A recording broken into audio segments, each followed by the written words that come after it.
Syria दौरे पर है ईरानी रक्षा मंत्री। जी हां, इस बीच एक बड़ी खबर आ रही है कि सीरिया दौरे पर पहुंच गए ईरानी रक्षा मंत्री और जनरल अजीज दमिश्क पहुंच चुके हैं और 2 दिवसीय यात्रा पर है जनरल अजीज और राष्ट्रपति समेत कई मंत्रियों और अफसरों से मुलाकात भी करेंगे। रक्षा और सैन्य सहयोग बढ़ाने को लेकर दोनों के बीच लगातार बातचीत होगी और कैसे सीरिया और ईरान आपस में आगे बढ़ सकते हैं रक्षा क्षेत्र में, दूसरे क्षेत्र में, लगातार ये भी बातचीत की जाएगी। और देखिए, गाजा लेबनान के बाद अब ऑपरेशन सीरिया भी लगातार किस तरीके से जारी है, यह हम आपको बता रहे हैं। इजराइल ने खोला है नया मोर्चा, सीरिया पर हमले क्यों किए जा रहे हैं, ईरान को टारगेट कर सीरिया पर हमले करना चाह रहा है। दरअसल सीरिया ने ईरान से जुड़े ठिकानों पर हमले किए हैं और फिलिस्तीन इस्लामिक जिहाद यानी PIJ के ठिकानों पर अटैक किए जा रहे हैं। समीर, यहां सीरिया को लगातार निशाना बनाया जा रहा है। PIJ के मुख्यालय को IDF ने बनाया है निशाना। IDF लगातार अब PIJ को टारगेट कर रहा है। ऐसा लग रहा है कि PIJ की जो टॉप लीडरशिप है उसे जीरो इन किया गया है। पिछले साल 7 अक्टूबर को हमले में शामिल था PIJ।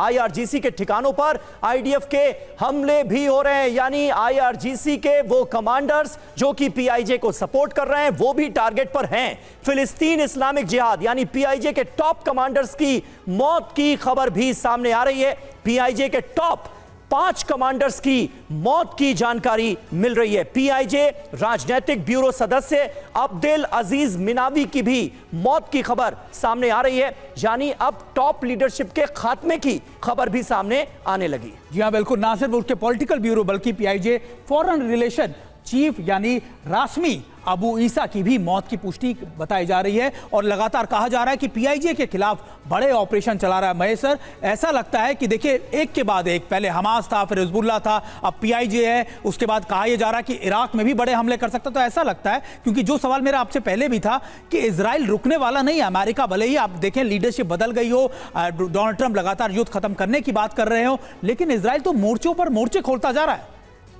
जी, ये मोर्चे खोलने इजराइल का एक अच्छा प्लान मालूम पड़ता है और ये प्लान डोनाल्ड ट्रंप को उसके सत्ता में आने के तुरंत बाद एक भेंट देने की बात की जा रही है कि वो उसके इजराइल उनके कहने पर सीज़ फायर करेगा, चाहे वो हमास के साथ हो, चाहे हिजबुल्लाह के साथ हो और चाहे और ईरान के साथ कुछ हो सकता है। तो अभी पिछले हफ्ते न्यूयॉर्क टाइम्स में एक खबर छपी है कि डोनाल्ड ट्रंप के सहयोगी और दुनिया के सबसे अमीर व्यक्ति एलन मस्क ने ईरान के परमानेंट रिप्रेजेंटेटिव से गुप्त बातचीत की है।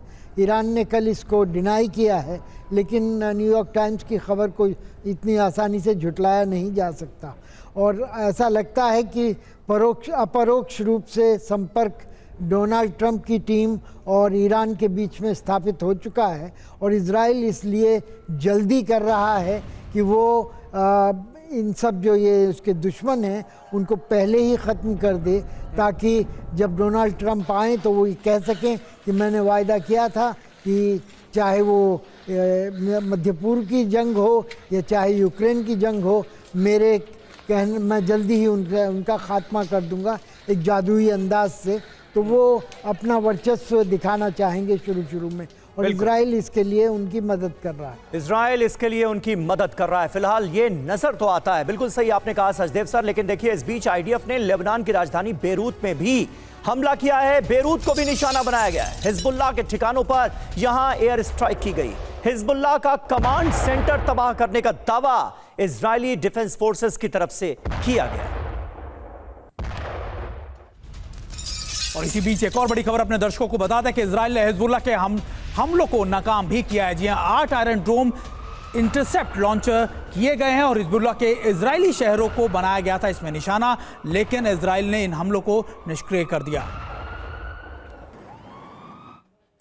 तो देखिए इजराइल का टारगेट सीरिया और लेबनान फिलहाल साफ तौर पर नजर आ रहे हैं। हुआ क्या है, हिजबुल्लाह की सप्लाई लाइन काटने में जुटा हुआ है इजराइल। ये एक अहम बात निकलकर सामने आती है। लेबनान सीरिया बॉर्डर पर हमला हुआ है। यहां पर जो सड़कें थीं, जो पुल थे, उन्हें तबाह कर दिया गया है। लेबनान सीरिया में हिजबुल्लाह के ठिकानों को बनाया गया निशाना, उन पर अटैक किए गए। बेरूत के दाहिया, शमा, तायने में भीषण बमबारी कर दी गई।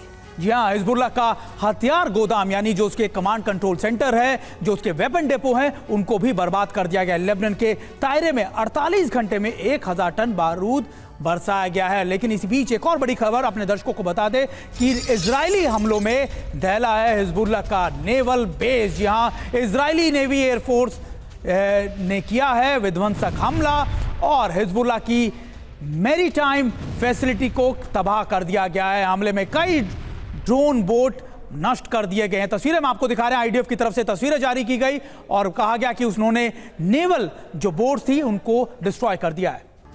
तो देखिए, समंदर में हिजबुल्लाह की तबाही की खबर है। ये बेरूत में हिजबुल्लाह के नेवल बेस को बनाया गया निशाना, बड़ा हमला किया गया है। इजरायली नेवी और एयरफोर्स का ये विध्वंसक हमला था, ये ज्वाइंट अटैक था। हिजबुल्लाह की मैरीटाइम फैसिलिटी को तबाह कर दिया गया। बमबारी में कई ड्रोन बोट्स भी नष्ट कर दी गई। हमले में हिजबुल्लाह ऑपरेटिव अली बरकत, हमास का कमांडर सईद अली, इनकी मौत की खबर भी सामने आ रही है।